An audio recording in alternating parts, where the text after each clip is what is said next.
장기 투자에 있어서의 천부적인 재능을 가진 사람은 저는 없다. 아예 애시당초 손절할 주식을 사면 안 된다. 나는 주식 투자를 하는 게 아니라 주식 매매를 한다. 예. 오늘 모신 분은 뜨겁게 투자하고 차갑게 승부하라 책의 저자시죠. 이태철 저자님을 모셨습니다. 예. 네, 안녕하세요. 반갑습니다. 네, 일단 1년 6개월 만에 2,490%의 수익을 얻으셨다 이렇게 나오는데 스토리를 보니까 되게 흥미로우세요. 일단 IMF 직후 1998년도에 한번 깡통 계좌 차셨고 2004년도에 또다시 실패를 하셨고 그 다음에 2008년에도 또 한 번 실패하셨네요. 3번 깡통 계좌를 만드시고 2014년도에 이제 뭔가 깨닫고 공부를 시작하시면서 조금 전에 말씀드린 대로 누적 수익률은 2200배, 그 다음에 1년 6개월 동안 2490%의 수익을 얻었다. 네. 네, 이런 내용인데, 일단 이야기 한번 해주시죠. 왜 그 3번의 깡통 계좌를 차고 나서 4번째 투자에서는 성공했는지, 어떤 차이가 있었는지. 예, 제가 이제 IMF 직후에 주식 투자를 시작했는데요.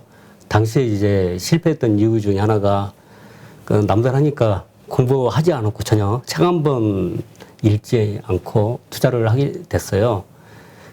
내동매매라 하잖아요. 뭐 테마주라든가 누가 이제 이 종목 더 올라간다 그런 얘기를 하면 급등주 쫓아다니고 그러면서 이제 매수 가격에서 떨어지면 손절하고 그런 식의 행태 매매가 반복되다 보니까 결국에는 가지고 있는 계좌가 전부 다 잔고가 바닥나면서 첫 번째 주식 시장을 떠났고 2004년도 이제 제가 취업하고 나서 다시 주식을 시작할 때 당시도 마찬가지죠. 이제 막연히 남들도 다 그렇게 하고 있는 패턴이었거든요.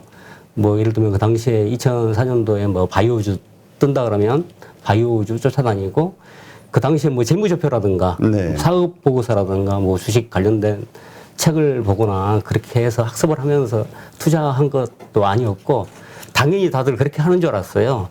그리고 2008년도에도 다시 이제 주식 투자를 하게 됐는데 그 당시에는 이제 아파트 담보대출 받아가지고 무모하게 뛰어들었다가 그때도 마찬가지죠. 과거의 방법을 계속 쓰다 보니까 결국에는 전부 다 깡통 한 건 아니고요. 6,900 담보대출 받아가지고 2천만 원 정도 남기고 주식시장을 떠났습니다. 3분의 2 정도 손실 보신 걸로. 예.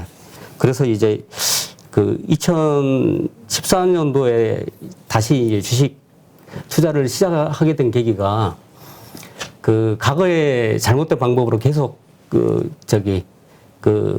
주식 투자를 했기 때문에 실패했다는 생각이 불현듯 들더라고요. 그래서 이제 만약 방법을 바꿔서 한번 투자해보면 공부를 하면서 하면 다르지 않을까. 그래서 뭐 기업 분석이라든가 그런 부분에 관심을 가지고 전환을 했어요. 그래서 마침 230만 원 정도가 이 비상금이 있었어요. 그래가지고 종목을 사서 기다렸더니 수익이 나더라고요. 그래서 그때부터 이 방법을 기업을 분석해서 시장 상황을 보면서 투자하게 되면 수익이 나지 않을까 그런 생각이 들었고 그에 따라서 이제 2015년도에는 뭐 예를 들면 2천만 원 대출 받고 3년치 이자를 빼놓고 그다음에 1,000만 원 대출을 받아가지고 뭐 3년치 이자 빼고 조금씩 대출 금액을 늘리면서 또 이자 부담을 갖지 않기 위해서 뭐 최대한 이제 은행에다가 이제 이자까지도 예치해 놓은 상태에서 투자를 하게 됐거든요. 그래서 2015년도에 투자 성과가 이제 실제로 3천만 원하고 230만 원으로 했던 거 시드머니. 네네. 네. 그렇게 해서 5천만 원 이상의 이제 수익이 났거든요. 발생을 했거든요. 그래서 자신감이 생기더라고요. 그래가지고 기업 분석과 그다음에 투자를 갖다가 장기간 끌고 가는 거. 그래 한마디로 이제 내가 신뢰할 수 있는 기업을 사겠다 그런 방법을 하다 보니까 투자 성과가 발생했다. 그거 하나 믿고 이제. 예. 알겠습니다. 구체적인 노하우와 관련해서는 인사이트와 관련해서는 좀 잠시 후에 다시 좀 자세하게 좀 다루도록 하고요. 어쨌든 이제 그렇게 세 번의 어떤 쓰는 경험을 일단 하신 상태에서 이제 네 번째 성공을 하신 건데 2019년 키움 영웅전 실전 투자 대회 1억 클럽에서 수익률 2위, 그 다음에 한화투자증권 2021년 실전 투자 대회 1억 리그에서도 1위를 하셨네요. 네. 이때 그 쓰신 전략이랄까요? 이런 게 이렇게 좀 뭐라 그럴까, 이런 수익률 대회, 고수들이 몰리는 이런 곳에서 이런 1등을 할 수 있었던 이유 좀 간단하게 말씀해 주신다면 어떤 게 있었을까요? 그 짧은 기간에 투자 대회 같은 실전 투자 대회 같은 경우는 짧은 기간 동안에 이루어지지 않습니까? 예를 들면 2달 또는 3주 정도. 그렇죠. 이게 아무래도 트레이딩 쪽이죠. 예, 3주나 5주 그렇게 되게 실전 투자 기간이 짧거든요. 그러니까 원래 이 돈 버신 거 2014년 이후로 중장기 투자로 이제 돈을 버셨는데, 예. 주식 투자를. 예. 근데 이런 트레이딩 하는 곳에서도 어떻게 그렇게 돈을 버셨을까? 근데 이제 마침 제가 이제 매수했던 종목이 그 기간에 맞춰서 올라간 거예요. 올라가면서 이제 저 같은 경우는 제가 단기 매매라든가 차트 매매 이런 것도 다 예전에 공부를 했었어요. 네. 뭐 주식 관련 책을 갖다가 수십 권을 읽고 차트 매매 방법부터 해가지고 온갖 방법을 다 썼는데 안 됐었거든요. 근데 네. 단기 투자에 있어서는 기본적으로는 자기가 그 투자했던 종목이 올라가면서 그 증권사에서 요구하는 회전율이라는 게 있어요. 이제 그걸 맞추기 위해서 그 당시에 이제 그 수급, 그러니까 주식 시장의 수급이라든가 그 다음에 업종별 그 매수 동향 이런 것들을 보면서 이제 그 마침 찍었던 종목이 트레이딩 했던 종목이 같이 올라갔기 때문에 그 2위도 하고 1위도 하고 그렇게 된 것 같습니다. 그러니까 보통 우리가 트레이딩 그 대회에 시작이 되면 막 네. 사고 팔고 막 하면서 수익률을 올리기 위해서 노력을 하잖아요. 예. 근데 그렇게 팔지 않고 그냥 잘 선택했던 종목이 그냥 계속해서 올라간 거라고 봐야 예, 되나요? 그러니까 그렇죠. 오히려 그 트레이딩 대회에서도 그냥 중장기 투자를 했더니 1위를 하더라. 예, 그게 이제 사이클이 맞아 떨어져야 되거든요. 그래서 제가 이제 2019년 키움증권 투자대회 참석하고 그러면서 예전부터 이제 그 높은 순위에 오른 분들도 그 스크린도 해보고 그랬는데 그 단타를 잘하시는 분들이 끊임없이 단타를 잘하시는 게 아니라 그분의 이제 바이오리듬이라든가 만약 선택했던 종목이 만약 안 맞아 떨어지게 되면 높은 수익을 못 내는 경우를 봤어요. 그래서 예를 들면 단기 투자에 있어서의 그 천부적인 재능을 가진 사람은 저는 없다. 단언할 시기와 우연이 잘 맞아야 된다. 네, 맞아 떨어진다고 생각을 합니다. 지금 그렇다면 제가 궁금한 건 작년, 그러니까 2021년도 실전 투자 대회에서 1위 하셨을 때는 어떤 주식, 어떤 종목으로 1위를 하셨어요? 샀는데. 당시에 제가 가지고 있던 종목이 지금도 가지고 있어요. 그래요? 네, 지금도 가지고 있는데 고려아연이 최근에 많이 상승하고 있지 않습니까? 네. 근데 고려아연도 올라갔고 그다음에 세로닉스가 이제 LNF 모회사로서의 지분 가치가 부각되면서 그때 급등을 했었어요.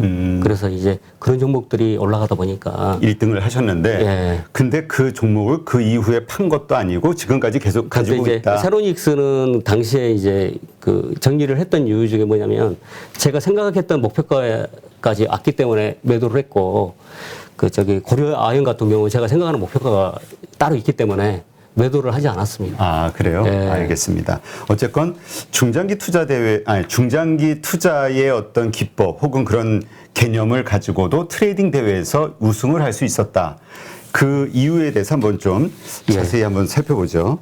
일단 그러니까 3번 이제 깡통을 차셨는데, 네. 그러니까 참 어려운 실패를 하셨는데, 지금 많은 분들이 사실 그 코로나 이후에 주식시장에 들어와서 기대와 어떤 꿈을 갖고 투자를 시작하셨다. 지금 아주 몰린 분들이 태반이란 말이죠. 네. 이렇게 그러니까 개미라고 표현하는 우리 개인 투자자들이 실패하는 이유 뭐가 있을까요? 주식 투자로 본인의 경험에 비추어서. 저 같은 경우는 이제 개미들은 주식시장에서 성공하기 굉장히 어렵다. 네. 95% 개미가 다 손실이다. 그런 얘기를 평상시에 듣지 않습니까? 그래서 이제 주식시장에 뛰어드는 순간부터 어떻게 보면 나는 안 된다. 그런 어떻게 보면 패배주의 그런 게 이제 만연한 것 같아요. 그래서 이제 그 종목으로 고르는 방법이라든가 이런 것도 굉장히 소극적이고 그다음에 그래서 뭐 잘하는 사람을 따라간다든가 그다음에 그 우량주를 산다든가 뭐 이런 것들이 있어요. 그래서 이제 그 기관과 외국인 투자자를 무조건 따라해라. 뭐 예를 들면 우량주를 매수해라. 그런 뭐 보니까 있죠. 개미를 실패로 이끄는 위험한 투자 형태 예, 예. 10가지를 뽑으셨네요. 예, 예. 개미를 필패로 이끄는 위험한 투자 계명 10가지인데요. 기관과 외국인 투자자를 따라하라. 이 부분이 그 개미는 잘 모르니 뭐 기관하고 외국인 따라하면 주식 투자에 성공하지 않느냐 그렇게 생각을 하는데 제가 이제 저도 초창기 때는 그렇게 해봤거든요. 그렇다고 해가지고 기관과 외국인이 주식 투자를 잘하거나 그런 건 아닙니다. 왜 그러냐면 그 매수를 쭉 하다가 갑자기 매도로 전환하기도 하고 단기 투자하는 경향이 굉장히 컸어요. 그래가지고 그 뭐 저 같은 경우는 이제 그 주관을 가지고 투자하는 게 맞다. 예를 들면 그 기관이나 외국인의 동향을 보면서 투자한다고 하면 자기의 원칙이나 기준이 이렇게 없는 거잖아요. 그 순간에 이제 투자가 위험해지더라. 실제로 보시면 저 기관하고 외국인이 매수를 했다고 해가지고 실제로 수익이 크거나 그런 건 아닙니다. 그래서 뭐 펀드 수익률이라든가 굉장히 저조한 경우도 많이 있고 그렇습니다. 그래서 기관과 외국인 투자자를 따라하라. 이거 굉장히 위험한 그 투자 방식이라고 생각을 하고요. 두 번째, 우량주를 매수하라. 이게 이제 진짜 위험한 방법 중에 하나인데요. 그래서 이제 우리가 소위 알고 있는 대기업주. 그렇죠. 예, 뭐 예를 들면 삼성전자라든가 뭐 현대차라든가. 예, 현대차라든가 무조건 이제 들어가는데 첫 고점에 사는 경향이 굉장히 커요. 그래가지고 어떤 경우에는 내수 시장만 바라보고 있는 뭐 대기업주라든가 그런 경우에 있어서는 일정 수구 그게 과도하게 하락했을 경우에 그 이거에 대한 반작용으로 어느 정도까지는 오를 수 있으나 그 다음에는 더 올라가기가 어렵거든요. 그런데 이제 대부분이 많이 올랐을 때 사기 때문에 굉장히 어려운 상황이고 그다음에 그 다음 연도도 똑같이 그 수익을 갖다가 보장한다는 그런 게 없거든요. 매출이 이제 내수 시장만 있는 그 대기업주라고 한다면 우량주라고 한다면 그 올해의 실적과 내년의 실적이 똑같습니다. 그렇기 때문에 어느 정도 선까지는 올라도 그 다음부터 저기 올라가기 어렵고 한계에 도달하면 그 정지되는 순간에 이제 하락으로 이제 갈 수가 있거든요. 그래서 일종의 그 패턴형 저기 주식 사트가 발생하기도 하고 그렇습니다. 그 다음에 이제 장기 투자하라는데요. 그 어떤 경우 무조건 이제 장기 투자만 하면 그 수익이 날 거다 생각해가지고 충분히 이제 본질 가치 이상으로 올랐다가 그 다음에 팔아주거나 이제 다른 종목으로 갈아탈 수도 있음에도 불구하고 뭐 5년, 10년씩 가져가시는 분들이 굉장히 많아요. 그래가지고 제가 이제 IMF 직후부터 주식 투자를 했는데 그 당시부터 지금까지 주가가 동일한 경우도 되게 많이 있어요. 발전이 없는 기업들도 많다. 그런 말씀을 드리고 그 네 번째 이제 분산 투자하라 이 방식이 있는데요. 그 너무 이제 제가 주위 분들 보니까 종목을 과다하게 분산 투자해가지고 그 누가 좋다고 하면 계속 담는 거예요. 그래서 이제 그 얼마 전에 만난 증권사 그 센터장님 얘기 들어보니까 뭐 2억 정도 투자하는 분이 계셨는데 종목이 200개가 넘어가더라. 그리고 투자한 지는 10년이 넘었는데 그때나 지금이나 수익률이 똑같더라. 그런 말씀을 들었어요. 굉장히 그런 식으로 투자하는 것 자체가 바람직하지 않고요. 그래서 이제 그 워렌 버핏도 마찬가지로 집중 투자하는 거거든요. 그래서 많이 올라갈 거라고 생각하는 종목에 비중을 실어서 가는 게 맞다. 근데 이제 그 분산 투자가 마치 그 어떻게 보면 그 기업 신뢰에 있어서 부도 날지 모른다. 이거 저기 실적이 안 좋을지 모르니까 리스크를 분산한다고 생각하면서 이제 그 투자자는 결정을 하지만 여러 가지 종목에 분산을 하지만 그런 분산 투자로 해가지고 플러스 수익을 거둔 사람을 제가 한 명도 못 만났습니다. 그러니까 분산 투자, 그러니까 리스크 해지는 되지만 그렇다고 또 돈을 버는 방법도 아니다. 네, 전혀 아닙니다. 그래가지고 예를 들면 투자 규모에 따라서 다를 것 같아요. 예를 들면 뭐 100억씩 가지고 있는 분이야 저기 예를 들면 종목이 늘어날 수밖에 없거든요. 자기가 이제 분석해서 공부를 해서 그 투자를 해야 됩니다. 근데 이제 투자 규모가 뭐 몇천 되는데 이 종목을 갖다가 막 20개, 뭐 30개씩 산다 그러면 굉장히 이거 위험하죠. 왜 그러냐면 관리가 안 되거든요.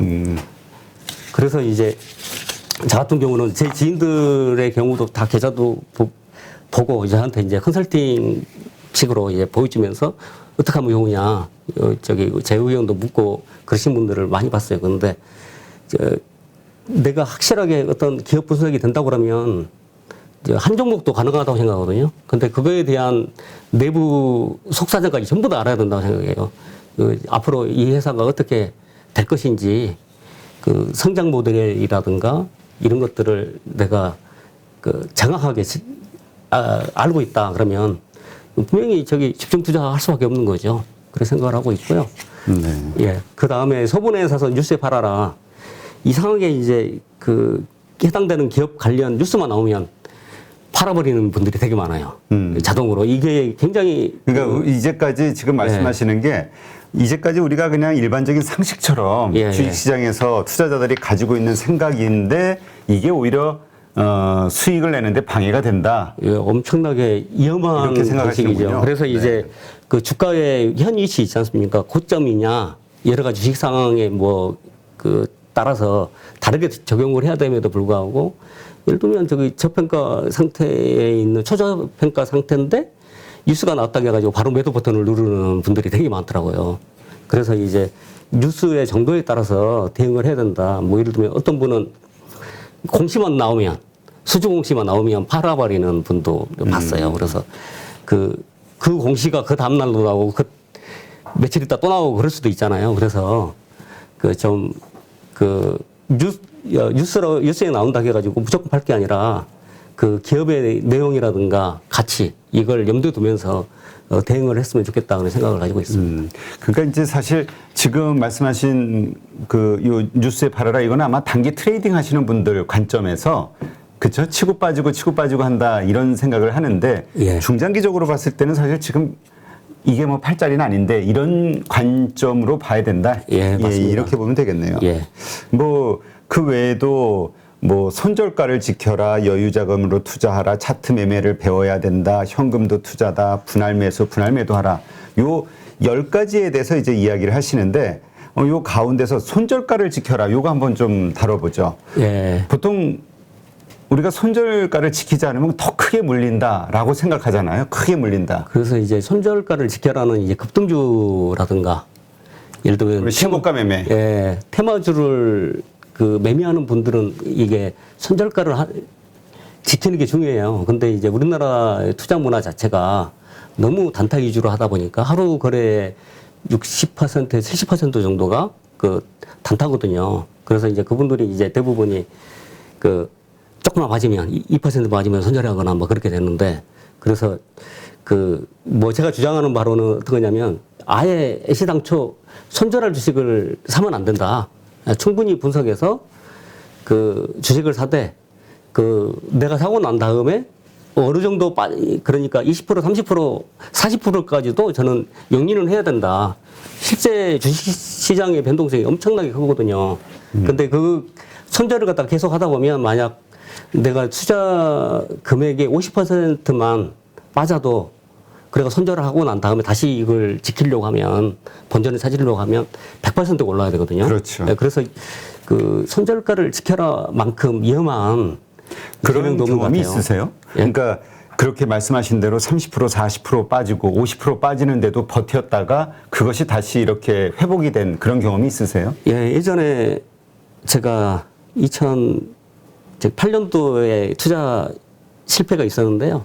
그래서 그 당시에 이제 태양기전이라는 회사를 4,000원대 샀는데 1,800원까지 빠졌었어요. 그 당시에 이제 터치 스크린이 굉장히 그 핫할 때, 그 초기 이제 스마트폰이 나오면서 뭐 저기 정전식이 있고 정압식이 있고 그랬거든요. 그 당시 정전식으로 그 터치 스크린이 뭐 전환되고 그 다음에 그 해당되는 그 필름을 공급하는 회사들이 핫할 때 태양기전이 그렇게 갈 거라고 생각했는데 1,800원까지 빠졌다가 2만 원까지 갔거든요. 주가가. 그래서 충분히 자기 투자 아이디어를 가지고 매수를 했다고 한다면 거기서 이제 그 기업에 대한 확신을 가지고 있고 기다리면 충분히 오를 수가 있다. 그런데 이제 어떻게 보면 제가 이제 주식 투자를 오래 해오면서 느낀 게 뭐냐면 대부분의 투자자들이 자기가 산 가격을 기준으로 그 성과 평가를 해요. 예를 들면 자기가 산 가격에서 빠지면 투자에 실패, 그 오르면 그 투자에 성공했다.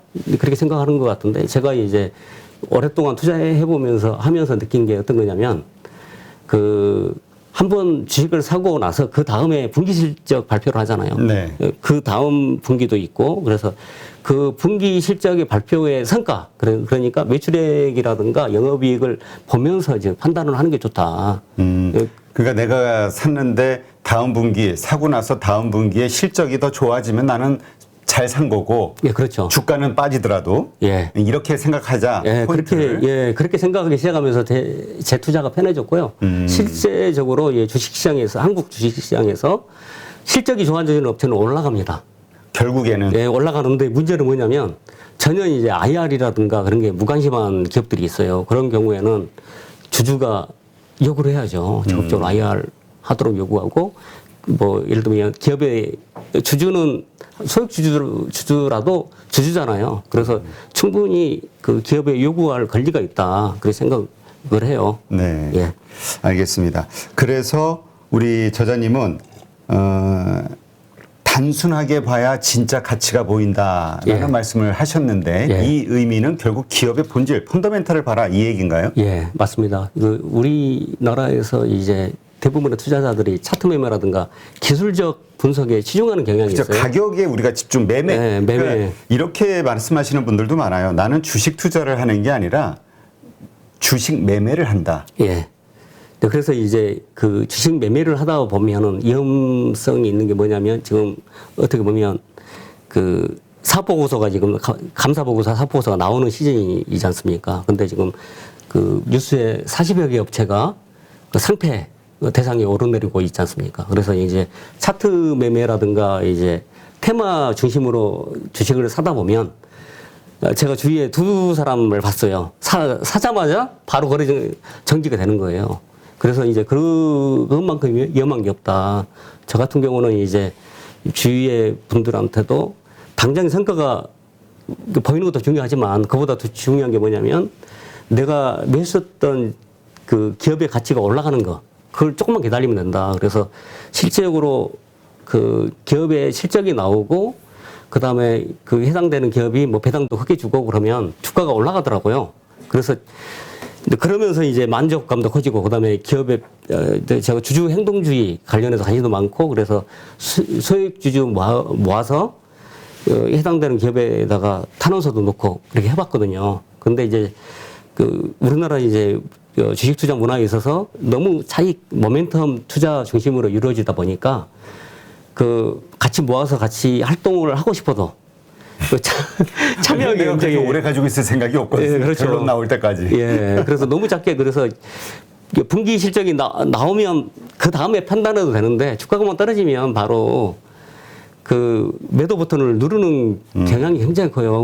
그래서 이제 돈을 벌기가 그렇다면 어렵다. 아까 말씀하신 대로 세 번의 투자 실패, 예. 그때와 네 번째 성공해서 이제 투자의 그 시작을 통해서 2,400% 이렇게 수익을 내신 차이는 이렇게 바로 그 차트라든가 이런 게 아닌 기업의 펀더멘털을 분석하고 가져가는 거. 근데 아까 또 보니까 장기 투자는 또 이렇게 별로 거부하시는 것 같기도 하고 잘 이해가 안 돼요. 장기 투자를 그러니까 무조건적인 장기 투자가 아니라 기업의 본질 가치를 보면서 그러면 이제 내가 생각한 그 가격대가 올 때까지는 내가 들고 간다. 예, 그렇죠. 그것이 장기 투자일 수도 있고 빨리 오게 되면 뭐 그 가격대 팔 수도 있고. 예, 그렇죠. 그래서 이제 무조건적인 장기 투자를 하는 게 아니라 뭐 예를 들면 기업을 분석할 때 내후년에 어떻게 변모될 것인가를 그 분석을 해요. 그리고 분석을 해서 그 기업이 충분히 그 내가 생각했던 저기 목표 가격에 간다고 생각이 들면 계속